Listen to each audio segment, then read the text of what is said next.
Welcome, everybody. Great to be with you tonight.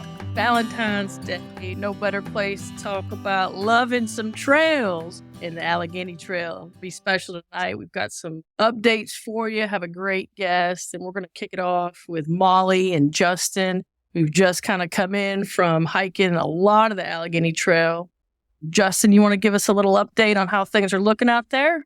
Yeah, this winter's definitely been pretty rough for hiking. We've had a lot of snow. And once the heat came on after that, we had a lot of snow melt. I've been dealing with deep snow and flooding, especially these last couple of weeks. So it's definitely been a rough hike, but it's been a lot of fun meeting a lot of great group of people out here. There's been a lot of people that's helped me through this because there's no way I would have been able to do this on my own, especially with me and Molly out there. The temperatures were just so cold, 0-degree temperatures with 2 foot of snow in some areas. It was great to be out there knowing I had support because there's no way I would have put myself through that if there was nobody, no backup or anything, because it was just not a good condition for a lot of the trail through there. I'll be done probably this Friday. I'm going to finish up at the B&B with our guest, Marsha. She's the property owner of the Laurel River Club B&B. That's up on Section 2. So I'll be finishing up my hike with her this coming Friday. Well, the Allegheny Trail certainly appreciates all your efforts, as well as Molly's getting out there doing some updates for the Far Out app, our guidebook, and just kind of checking on things for our work days that are going to be coming up this year. So we give you a sense of gratitude there, my friend. But why don't we introduce our guest tonight? Justin, you want to take a minute and introduce Marsha? I know you've stayed with Marsha before.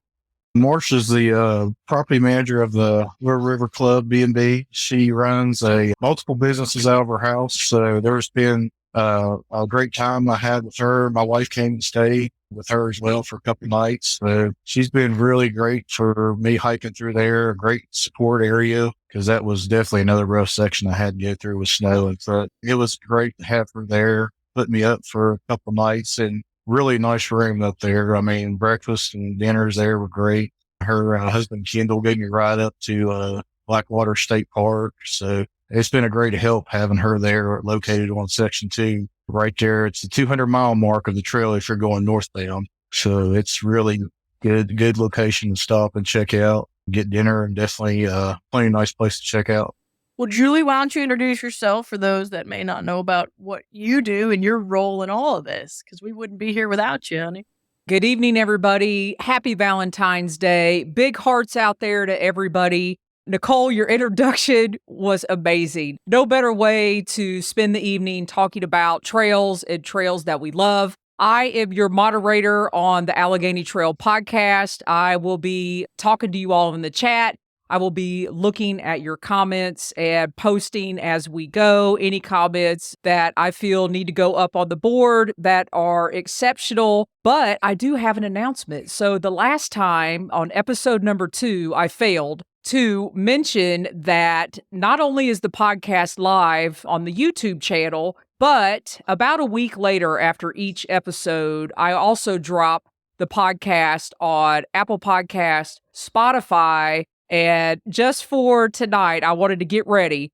You could also find the Allegheny Trail podcast on iHeartRadio. Pretty much anywhere that you listen to podcasts, you should be able to find the Allegheny Trail podcast. So there you go. You guys are making the airwaves. And I want to address one question that we had last time. So somebody asked, who was Molly? And I think we have failed to mention Molly is Justin's dog, right? Yeah, she goes with me trail work, all these hiking events, just about everywhere. She's been with me on a lot of the trail, but whenever it got too deep on snow and flooding, I put her home for that. It wasn't just good conditions for her, but she's done probably about 60-70% of the trail with me. So she's got a lot of it done. Awesome. So if you're in the chat, the first thing you need to do this evening is put a bunch of dog emojis and hearts in the chat. There you go. So when you feel good and you hear something awesome this evening, put some dog emojis and hearts in the chat, and I will post them up on the wall. And I am done. Back over to you, Nicolle and Justin. And don't hesitate to tell us where you're coming from. We love to see all these different states and sometimes different countries popping in, checking us out. So we appreciate all the support. So let's get into it with Miss Marsha. For those of you that don't know, Marsha's B&B is located in section 2. And so that's in section like from Blackwater Falls State Park that runs down to essentially Cass State Park. And so it's about 92 miles within this stretch. And Justin, you want to talk a little bit about what that looks like? You recently did it. I mean, Cass to Durban, it's like 18 miles, not really any resupplies.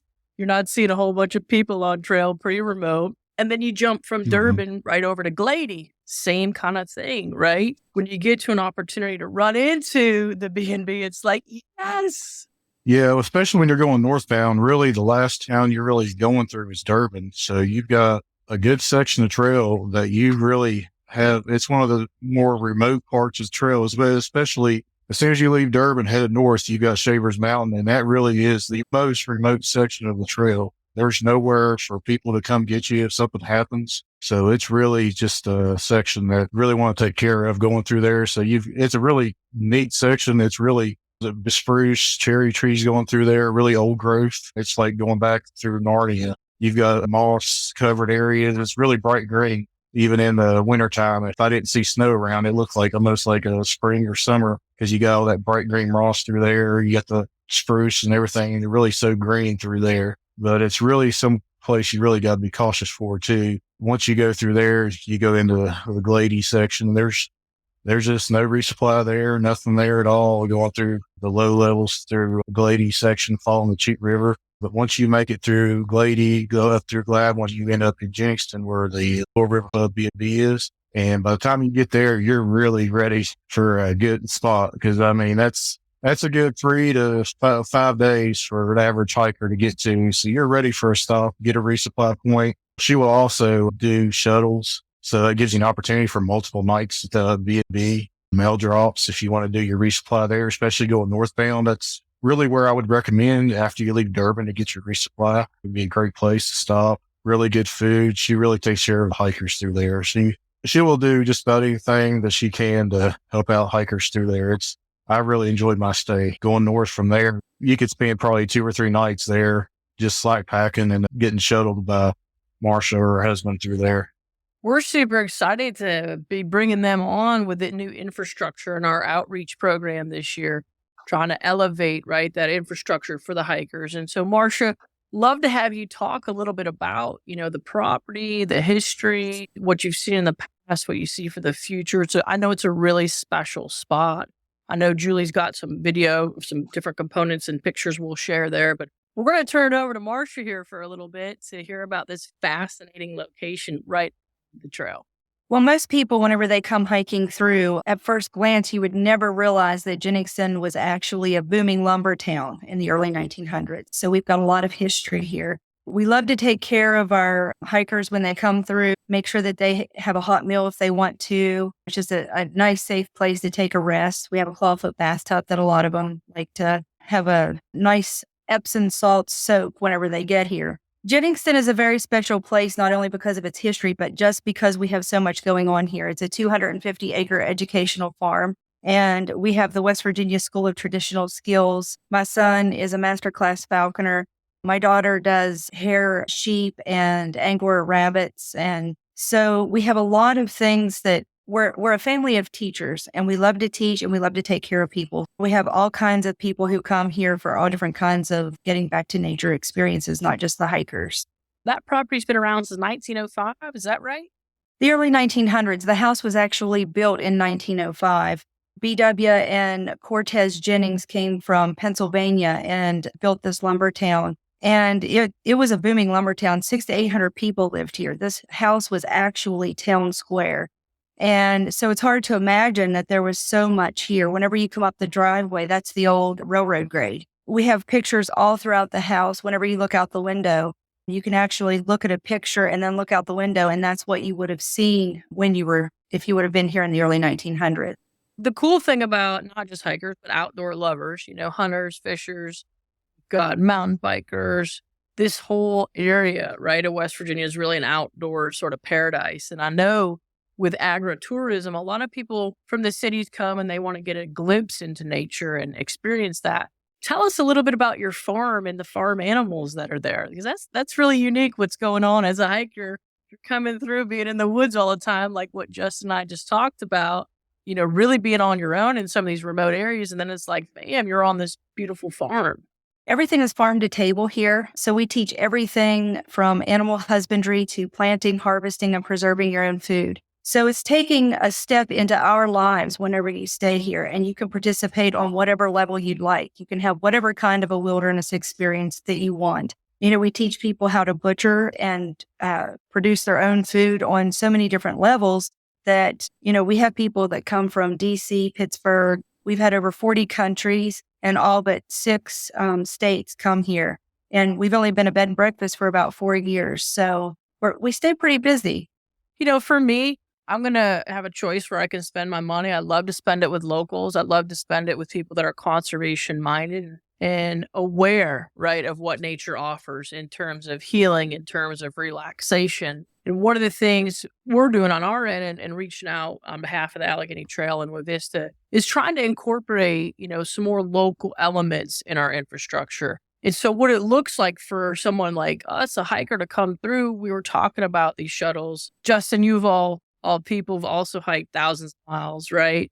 Julie, same thing. I want to hear your concepts on this, but we really want to add that little luxury element that a lot of other trails have. And so in a minute here, I'll give Justin and Jester an opportunity to talk about what shuttles have looked like on trails they have participated on and hiked, and how to support that local element, right? Which Marsha and her family are going to begin offering ASAP. So exciting for the Allegheny Trail hikers up and coming. And for those that maybe want to take a little pause, don't want to hike the whole thing, we can slack pack it like Justin said. Julie, why don't you chime in and talk about what your experience has been like having the option for shuttles and what a break that gives you? Oh, no, I love it. So I am not shy using a shuttle. I am not shy using any hostel bed and breakfast that has slack pack accommodations. Because typically what happens is you end up, at the B&B and they say, oh, well, we can shuttle you north tomorrow and you could hike back to the hostel or the B&B, or we'll take you up. If you want to go ahead and hike north, we'll carry your gear for you up. And we have a spot where we put things. If you listen to my show, everybody knows that I will take advantage of all of the services that places have to offer. Because not only do I want to stay at unique places as a hiker, but I also want to absorb in the moment what that place has to offer. So I was actually just engrossed in what you were saying, Marsha, like, oh my goodness, I'm getting excited. I have not announced on my podcast that I am going to be through hiking the Allegheny Trail, but I am going to be through hiking the Allegheny Trail this summer. Starting in June when I get out of school. I'm trying to get in the best shape of my life to do it. And Marsha, I am really looking forward to meeting you personally, seeing your property. And I am an educator by day. So when you said that it was an educational experience, a school that you all were educators, I almost melted in my seat. So I'm really excited. And somewhat biased now that I have you're a fellow educator. So I love that. So I'm going to take advantage of every meal, every service that you have to offer. Talk about love on Valentine's. Yeah. We'll be looking forward to having you. Awesome. That's great. And I know that Justin, you've taken some shuttles and been, looked at the element of just maybe helping how they can help you, but they also provide a variety of services, right? I mean, your shuttle is one thing, but like Julie just said, sharing about the local location, right? The history, maybe some up and coming things, other areas you can support locals. So Justin, if you want to talk about some of your experiences with a shuttle, that'd be great. Yeah, that's great. I mean, I've not done a whole lot of slack packing myself on most of the trails I have, but most of the time I'll get a pickup to a shuttle or to a hostel. That's a service I really haven't done a whole lot myself, which I love to take advantage of it more. It's really nice. You're missing out, Justin. You are missing out. I know. Of course you don't take advantage. I know.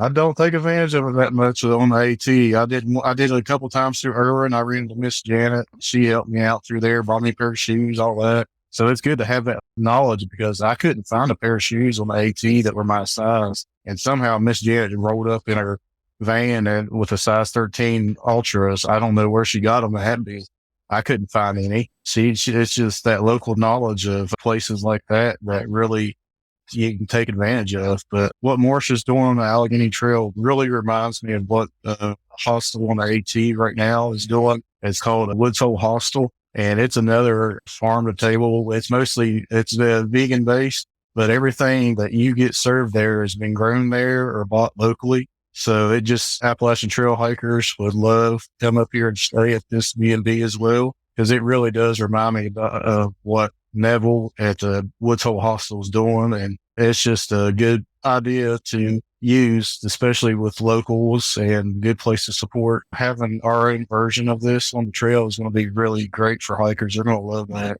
I just wanted to throw this up here. West Virginia Trails is in the chat. We do have a question for Marsha. So the question is, I saw your horse in the photo. Can visitors bring their horses? Are there trails on your property? So we are working on trails on our property, and we do allow people to bring their horses and camp here. That's something that we would love to be able to help people find a safe place for their horses. As far as the Allegheny Trail, I don't think that it's passable in the Glady section on horses, but there's a lot, not from Gladwin to Glady, but from Glady and on up. I think there's some trails through there. And eventually we hope to have trails on the property as well. And I was just going to segue back to like refueling, right? As a hiker, when you're out there, man, having the opportunity to get some fresh, whatever you're growing at, as opposed to like constantly, these, don't get me wrong, I love them. I love the packs. I love a lot of great companies out there. But after, 3-4 days of that, you're just, for me personally, I'm just like craving fresh vegetables, fresh something. And I know that's going to help me refuel and just make a better hike the next day for me. So I know some of you may know out there, I haven't completed this section, but I will be this year because I'm completing the whole trail myself. So Marsha and I have been talking regularly about, popping through there and staying. And I'm probably going to slack pack as much as possible. Let's be real. Well, we not only offer the fresh vegetables and stuff, but we also have our own freeze dryer. So we offer salads on the go that are also fresh off this farm. We have a variety of different things that we can provide for the hikers that come through. Did I just hear salads to go? Like for lunch, for my slack pack lunch? Yes. Yes, we freeze dry our fresh vegetables out of the high tunnel. I'm coming. Get ready. Yeah. What is that vegetable travel? Like 100 yards total to like from the garden to the freeze dryer to your stomach. I mean, that's awesome. And, we have this, whenever hikers come here, we not only greet them and try to take good care of them, but we also spread the word that they're on the trail to the community. For an example, if we have Joe who just came in, we put that out there on Facebook. Hey guys, if you see Joe, he's an awesome guy. Say hello, wave when you go by. So it brings awareness to our community, who the Allegheny hikers are and what they're doing. And I think that that's a real important thing, because for a long time, there wasn't a lot of awareness about the hikers. And now it's kind of like whenever they come through, we put it out there and people will pull over and say, hey, you need anything? And hey, Joe. And, it's turned into kind of a really cool thing. Yeah, I had the mailman stop and say hi to me when I was hiking through there. Yeah, he just stopped. He's like, hey, everything going good? He knew what I was doing, but he just stopped to make sure everything's going all right.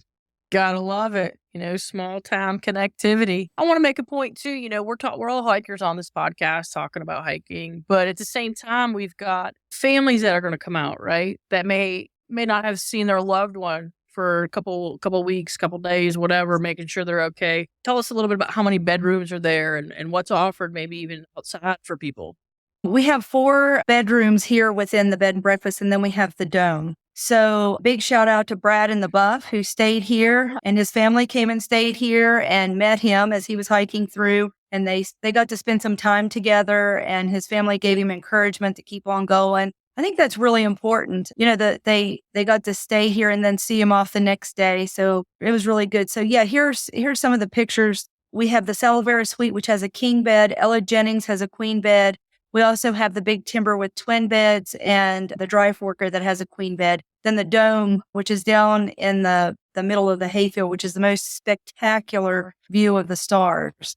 People come here from all over to get pictures of the stars down there. We offer primitive camping as well for Allegheny hikers. Now, we don't advertise that. That's something that we do for our Allegheny hikers, give them a safe place to stay in case they don't want to stay in the bed and breakfast or the dome. For those of you that don't know too much about the Geodome, that is glamping at its best. So that's That has the awesome. wood stove and a grill, and you're taken care of in the summertime. You can just walk out to the river and jump in. The Dry Fork River runs right through here, and then just upriver, it's the Laurel that dumps into it. Yeah, that was a good option for hikers because you said if the hiker has a dog, they can stay in the dome with a printed campsite. So that's right, Marsha. Right. Yes, correct. Yeah. That's super special. And I was going to say, just segue back to Brad and the Buff, you may have been the reason he's currently the fastest known hiker on the Allegheny Trail. It all comes to you, Marsha. Yes, it was that Epsom salts bath and all those good vegetables that we gave him while he was here. Amen to that. That's great. Another element of what Marsha and her family want to bring to the table, right, is support. We talk about hiker support. You're hearing a lot of the front of it, right? But let's talk about the back end for a second. And so Marsha and her family have, really talked about what is maybe a next step for us to get involved and help out. And so if you want to share a little bit about what that looks like for you and your team, your family, Marsha, that'd be a great time. Yeah, we'd like to take it one step further. We're working to keep the Allegheny hikers safe, as well as, if they come in with any injuries or anything, we try to help them with, what they may need.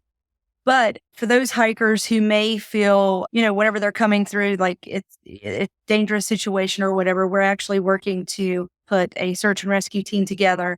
And starting out with Section 2, because that's what we know. My husband is a bear hunter. He knows these woods like the back of his hand. We would like to provide that extra step in care. And not only that, but we would like to adopt a section of Section 2. We're going to start small and then work our way out. But we would like to adopt a portion of the trail to actually help take care of it and keep an eye on it if there's issues or, what needs to happen. So, yeah, that's amazing. I mean, what more could a trail organization ask for than support, right? Just like this. It's just fantastic. We can't thank y'all enough for your interest. And another component, if you want to run through some of your offerings, maybe for the husband or the wife that wants to hang out and meet their family, you have a couple of unique programs. I'd love for you to specifically talk maybe a little bit about Mama Bear. Yeah, we do have Mama Bear Protection. I'm a USCCA certified instructor. We take that one step further to keep people safe. I can teach concealed carry, emergency first aid, and, all the different kinds of classes that go out there to keep families safe around firearms. West Virginia is an open carry state. Chances are you're going to encounter a firearm. So whether you actually carry a firearm or not, being safe around one is very important, and it can keep your family safe, taking the different classes that we offer. Yeah, because, we've got hikers on trail going through a variety of areas and a variety of different hunting seasons, right? And so we obviously encourage people to wear our blaze orange, be safe. And I just, as a hunter myself, I think it's really important that people talk about education. If you ever walked up on a situation or something or found something yourself, there's a lot to be said for understanding safety in general. Not that you have to go do it yourself, but these are some fantastic options, not just for the hiker. I mean, I could see, people coming here, Marsha coming hiking a little bit, and then maybe as a girls' event or, something fun just with the ladies coming in and learning in a safe space with a female instructor and taking that next step of understanding. So appreciate that very much as well. And I know in the future, we may have an opportunity for those of us on our team in Allegheny Trail and in the community to come up and get our CPR certifications, which is another big step with our Sawyer program. And as we bring more Sawyers on board, again, to accent that infrastructure moving forward here for our next 50 years, because y'all know we're celebrating our 50th this year. Yeah, it's exciting. It's very exciting. But again, Marsha's taken the lead on, and her family taking the lead on being an avenue for us to facilitate those certifications. It's not just us, but it's the community. And we really appreciate what you're offering us. It's fantastic. So speaking of the 50th, I'm going to give a shout out to your son, Colin, who she already mentioned is a master falconer, who is also going to be doing a workshop at our 50th in September. For those of you that are listening out there and thinking, What's this 50th going to be about? We're going to have some fantastic workshops. Again, her son's going to be involved in showing off. What's his bird's name? The one that he's holding there, I think, might be Rico. I'm the supportive mother in all this. He's the masterclass falconer. So he knows his stuff, and I just support him, but he's awesome. He's been doing this since he was 14 years old. Truly amazing. Well, guys, I think we've had a wonderful episode tonight. Marsha, I want to hear about all of the opportunities we can follow, support, like, all those good things on social media. How can people follow you and see who's coming through the B&B, like you said? Yeah, so you can find most everything that is going on here on our Instagram page. If you go to lrcbnb.com, you can find all the links there. You can find all the links to all the businesses that we're doing, all the classes. You know, we try to keep everything posted really well so people can plan and just come and stop in and see us, and we'll help you plan your trip. Even if you come and you don't really know what's going on, there's always something going on here. We do have a couple questions. Stella wants to know, is there whitewater rafting nearby or kayak rentals? The whitewater rafting, there is a company down river. I think it's in St. George. There isn't anything really. I mean, it's called the Dry Fork for a reason. So it's typically, early spring or kind of later in the fall when the river's up enough that you can actually kayak it or whitewater raft it. But, you're more than welcome to bring your own and turn in here. It's a great place to turn in. Or you can actually come down the Laurel or the Dry Fork River and actually stop here and, kayak your way into the B&B. And then we'll work with shuttling and all that kind of stuff. That would be more of a seasonal thing, but we could definitely hook you up with some people who, that's their field. Blue Blaze and Beyond wants to know when that registration is going to be open. I think you got people waiting. Hello. You're talking my language. We're waiting on one little element, but we're within a 30-day countdown, Blue Blaze. So we're coming at you.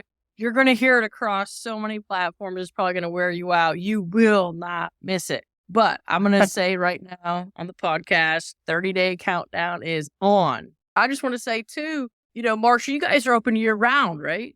Yes, we are. There's 4 seasons here, and we're open for all of them. Absolutely. And so one of the things with Justin doing all these far out updates, right, is we're also going to be adding Marsha, the LRC B&B, into the far out options for people, into our hiking guide. They've come on as a new business sponsor, so you'll be seeing her in our newsletters and things. Justin, anything else you want to throw in about that? Yeah, those updates. I'm hoping to be live this spring. People getting ready to start their thru hike, maybe early April, May. Hopefully they'll be able to benefit from these updates by then. Just keep looking forward to it. It'll be announced too. So we'll have these updates announced before everybody gets going out there on the hiking season too. Yeah, and that's another thing that we've also done is met with the Canaan Valley Volunteer Fire Department about the Far Out app. And we've put that on their radar to also help with any type of search and rescue or any kind of emergencies. So we're all working very hard to put a plan in place because we know that this Allegheny Trail is going to become even more popular than it is now. And it's always better to have those things in place before you need them when you need them and you don't have them. Absolutely. Definitely. And speaking of, safety and all of this, I just want to give a shout out on Valentine's Day again for the love of the trails. Jester Wallace Productions put out the Safe and Found, which has been tremendous. We had it in our last newsletter. For those of you that aren't on our newsletter right now, it's hikethealleghenytrail.org. In the upper right, you can sign up for the newsletter. It's free. But Julia, I'd be happy to have you throw that up in the chat again for people. This documentary is made with such conviction about helping people, right? There's such an element of pass this on, share this information. And Marsha, this fits right up your alley, and I know your husband's alley, your family's alley, right? But anything we can do to continue to get the word out about this, again, because as a hiking our Allegheny Trail, it's not just a hiking trail. We have a lot of hunters that use it, kayakers, like you said, people coming by your place. Anytime we can get the word out about this documentary, it's really powerful. I know I've been trying to share it myself personally, but here's somebody in our community that is going to put her life and her family's life on the line for us. So I just want to give those acknowledgments, right, and true appreciation for taking that next step to ensure when people come to West Virginia that they return home safely. A debt of gratitude there for sure. I'm excited. Thanks for the shout out about the film Safe and Found. I put the link in the notes. I will also, or in the chat, I will also put the link in the description. We actually have a website for the film with additional information. The film is centered around a search and rescue team in Western North Carolina at the base of the Great Smoky Mountains National Park. And it features 3 separate stories of individuals that search and rescue team was helping, whether that was for being rescued safely or a recovery. And it's 46 minutes, and I'm very proud to say I looked this morning that we have over 9,000 downloads on that film. So thank you, Nicolle, Justin, for everybody that is promoting that. We truly appreciate it. It's blowing my mind, actually, how many people are watching this. And all Austin and I did was put true stories together of what is happening out there when it comes to hiker safety, preventative search and rescue, and what it takes to work on a search and rescue team. And I should say all volunteer search and rescue team. So Marsha, I commend you for what you are doing in your area up there in West Virginia and connecting people who are on your local fire department, who are on your local search and rescue team. I think we need to continue to spread the word because I just don't think people understand the nature of what could happen when you don't really mean for anything to happen to you in the woods. So I think it's great that you and your husband and the B&B are doing that as well. Well, we had a watch party here at the B&B, and we actually watched the program, and it was very inspirational. Yes, it was very inspirational. And I think the best part about it is how easy it is to prevent these things. And by having people who stay here at the B&B, as an educational farm, I think we have an obligation to teach safe hiking. And, you have tourists who come in here. They have all different levels of hiking skills, and you certainly don't want to send a beginner into Otter Creek with unmarked trails and that kind of thing. So we kind of try to figure out their skill level and direct them where they need to be and also educate. It was a great film to watch, and we really enjoyed it. And it gave us a good kind of a launch pad into what we need to look at. And so we appreciate the work that you've done. Wow, Marsha, I had no idea. You made me blush. Thank you so much. And thank you for the work you're doing. And the impact that we thought this film could have, we'll never really know the reach and the impact. So it's amazing to hear, number one, you all had a watch party, and number two, that you are implementing that at your hostel or at your B&B. And the one thing I will continue to say is hiker safety needs to be right up there with leave no trace. Right. I agree. Absolutely. And now, everybody listening in the future, you can really take it, sense that grasp of this new, journey we're going to be partnering with these guys. We're going to be embarking on something special here. It's not a short-lived thing. It's a building process. And it's exciting to be part of this with you, Marsha. Our group is very appreciative, again, of you, Julie, as well. And it's just a great time to come out and get on trail. I mean, basically, we're 60 days away from true hiking season in West Virginia launching. 45 days or so away, maybe less than that from the equinox. And that kicks off longer days, people getting out, enjoying more. Again, you don't have to be a massive thru hiker to come stay with Marsha and enjoy her property and her family. It's just a matter of getting the word out about their supporters of ours, and we want to be supporters of theirs, right? Justin, you got anything else you want to say? You took care of it. I think you got you said the words for everybody, I think. Justin, this is why I love you so much. I love you, Justin. Well, guys, I appreciate everything that's going on. Next episode is March 19th, or March 13th, excuse me. We look forward to seeing y'all then.